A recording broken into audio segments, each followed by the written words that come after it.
Hello दोस्तों, आज के इस वीडियो में हम डिस्कस करने वाले हैं एक्सरसाइज और फिटनेस से रिलेटेड जितने भी मिसकंसेप्शंस हैं हमारे लाइफ में जो हम देखते हैं, हम फेस करते हैं, उसके बारे में आज हम डिस्कस करें। तो चलिए आगे बढ़ते हैं। ये मैंने एक मॉर्निंग चेकलिस्ट तैयार किया है।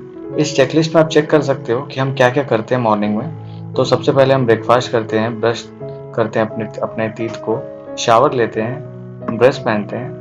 लेकिन इसमें और क्या मिसिंग है, इसमें हम ऐसा अपने चेकलिस्ट में और क्या इंक्लूड कर सकते हैं जिससे हमारा चेकलिस्ट पूरा हो सके फिटनेस के तौर पे। वो जो मेन एक इम्पॉर्टेंट चीज़ है जो हमें अपने मॉर्निंग चेकलिस्ट में इंक्लूड करना है हम सबको, वो है स्ट्रेचिंग। ये एक बहुत ज़्यादा ही इम्पॉर्टेंट एक फैक्टर है जो हमें सिर्फ एथलीट को ही नहीं बल्कि हर किसी को ज़रूरत पड़ता है अपने डे टू डे लाइफ में सही से फिट रहने के लिए। तो स्ट्रेचिंग एक ऐसा एक ज़रिया है जिससे हम एक हेल्दी लाइफस्टाइल हम जी सकते हैं अगर अच्छे से हम प्रतिदिन अगर हम स्ट्रेचिंग करते हैं तो। अब चलिए देखते हैं कि स्ट्रेचिंग का क्या रिलेशन है हमारे डे टू डे लाइफ से। जो बेनिफिट्स हम ले सकते हैं स्ट्रेचिंग से, वो सबसे पहला और सबसे इम्पॉर्टेंट जो बेनिफिट है वो है स्ट्रेचिंग करने से हमें इंजरीज नहीं होती है, लेकिन उसका जो नंबर्स होता है वो बहुत ज़्यादा ही कम हो जाता है। स्ट्रेचिंग करने से हम बहुत ज़्यादा फ्लेक्सिबल हो सकते हैं, हमारी फ्लेक्सिबिलिटी इंक्रीज होती है, हमारा जो बॉडी का जो जॉइंट्स है, मसल है, वो ज़्यादा रिजिड नहीं रहता। और make those golden years golden, यानी जो हमारा बाद का टाइम है, जो हमारा बुढ़ापा है, उसे रियल में गोल्डन कर देता है अगर हम प्रतिदिन आज से स्ट्रेचिंग करें तो। और जो पेन सहने की हमारा जो क्षमता है उसको ये बढ़ा देता है, यानी हमारे शरीर से पेन ये कम कर देता है। यहाँ पे मैंने कुछ स्टैट्स इंक्लूड किए हैं जो कि इंजरी से रिलेटेड है। 25,000 से ज़्यादा अमेरिका में आदमी को, मतलब वहाँ के लोगों को स्प्रेन होता है, उनका एंकल स्प्रेन होता है हर दिन। सोचिए 25,000 से ज़्यादा लोगों को वहाँ पे एंकल स्प्रेन होता है हर दिन। ये सिर्फ एक दिन का डेटा है। Out of 17 athletes suffer an injury while performing their sport और ट्रेनिंग, यानी हर 17 में से एक एथलीट को किसी न किसी तरह का इंजरी होता है जब वो अपना स्पोर्ट या अपना ट्रेनिंग करता है।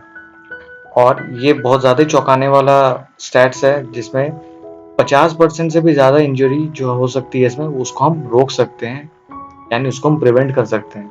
यानी जिन इंजरीज को हम अपने डे टू डे लाइफ हम देखते हैं उसमें 50% इंजरीज को हम रोक सकते हैं सिर्फ रोजाना स्ट्रेचिंग करके। सिर्फ एथलीट्स ही नहीं जो कि पेल्विक ऑब्लिक्विटी से सफर करते हैं, ये हर किसी को हो सकता है हमारे डे टू डे लाइफ में, एक नॉर्मल इंसान को भी हो सकता है। आप देख सकते हो पेल्विक ऑब्लिक्विटी में क्या होता है, हमारा जो स्पाइनल रीजन है, स्पाइनल कॉर्ड का जो रीजन है वो टिल्ट हो जाता है एक तरफ, है ना, जिससे कि हमें बैक में बहुत सारी प्रॉब्लम्स आती है, हम वेट उठा नहीं सकते।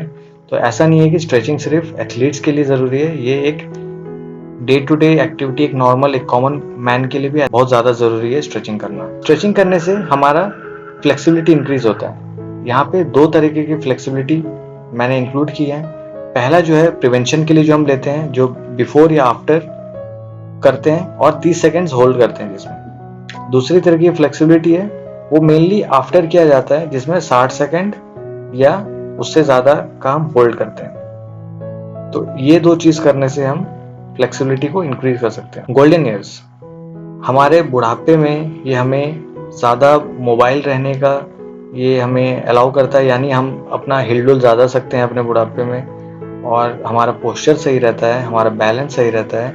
किसी भी चीज़ को की अगर इंजरी हो जाती है तो हमें रिकवरी करने में हेल्प करता है, और हमारे बॉडी में ब्लड और एयर सर्कुलेशन काफ़ी अच्छा हो जाता है with the help of stretching. जो सबसे मेन और सबसे जो बड़ा प्लस पॉइंट है स्ट्रेचिंग करने का, ये हमारा पेन रिड्यूस करता है। स्ट्रेचिंग से क्या होता है, जो लैक्टिक एसिड जो बनता है हमारे बॉडी में वो रिलीज हो जाता है, यानी लैक्टिक एसिड जमा नहीं होता। आपको बता दूं, लैक्टिक एसिड जमा होने से हमारे बॉडी में काफ़ी पेन होता है, हमारे मसल्स में पेन होता है। तो जबकि ये जमने ही नहीं देता लैक्टिक एसिड को, तो इसलिए हमें लैक्टिक एसिड वाला पेन नहीं होता। अब मिसकंसेप्शन क्या है, क्या क्या गलत धारणाएं हैं स्ट्रेचिंग को लेके। तो सबसे पहला और जो सबसे कॉमन धारणा है स्ट्रेचिंग को लेके वो है कि सिर्फ एक्सरसाइज से पहले ही हमें स्ट्रेचिंग करना चाहिए और कभी नहीं। या फिर हमें कब स्ट्रेचिंग करना चाहिए, जब हम लोग वर्कआउट करने जा रहे हों। ये दो सिनेरियो में ही हमें स्ट्रेचिंग करना चाहिए, ऐसा बिल्कुल नहीं है। हम स्ट्रेचिंग कभी भी कर सकते हैं हमारे सहूलियत के हिसाब से। और यहाँ पे देखिए, the knee bone is connected to the thigh bone connected to the back bone, the rectus femoris is connected to the brachialis, है ना। ये एक कनेक्शन बताया है। तो यहाँ पे बस ध्यान रखिएगा कि स्ट्रेचिंग जो है वो हम कभी भी कर सकते हैं हमारी सहूलियत के हिसाब से। शाम को जब आप खेलने जा रहे हो या फिर आप अपने काम से पहले या आप कुछ भी काम करते हो, ऐसा नहीं है कि एक्सरसाइज करने से पहले या एक्सरसाइज करने के बाद में हमें स्ट्रेचिंग करना ज़रूरी है।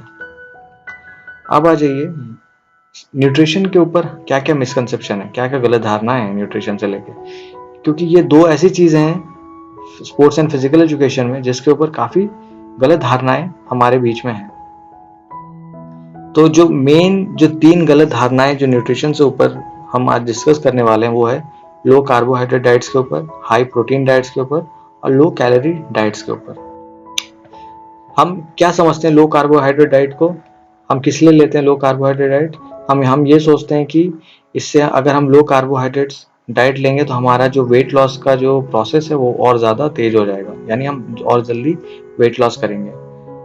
और लो कार्बोहाइड्रेट डाइट से क्या होता है, एक फॉल्स सेंस ऑफ इफेक्टिवनेस हमें लगता है, यानी एक फॉल्स यानी गलत तरीके से हमें लगता है कि नहीं ये जो चीज़ हम कर रहे हैं वो हमें अफेक्ट कर रहा है, लेकिन ऐसा कुछ भी नहीं होता। हर्ट्स वर्कआउट एंड रिकवरी, यानी इसमें हमें ये लगता है कि हमारे वर्कआउट को और रिकवरी प्रोसेस को ही हर्ट करेगा। हाई प्रोटीन, इसके क्या क्या मिसकंसेप्शन है। इसमें यह सोचा जाता है कि इट विल इंक्रीज मसल्स, अगर हम बहुत ज़्यादा ही एक्सेस अमाउंट ऑफ प्रोटीन हम इंटेक करेंगे।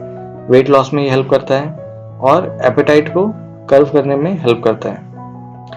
लेकिन जो सच्चाई ये है कि जो प्रोटीन है वो सबसे लास्ट ऐसी चीज़ होती है जो हमारा बॉडी जिस पे फीड करता है। यानी अगर हमें एनर्जी का जरूरत है तो बॉडी सबसे पहले कार्बोहाइड्रेट लेता है, उसके बाद फैट्स लेगा और लास्ट अगर कुछ भी नहीं मिलता तब जाके प्रोटीन के ऊपर आता है। तो आप समझ सकते हो हम कितने बड़ी मिसअंडरस्टैंडिंग और मिसकंसेप्शन में जी रहे हैं। कैलोरी डाइट से क्या होता है, ये माना जाता है कि अगर हम लो कैलोरी डाइट लेंगे तो हमारा वेट लॉस का जो प्रोसेस है वो ज़्यादा ही इफेक्टिव हो जाएगा।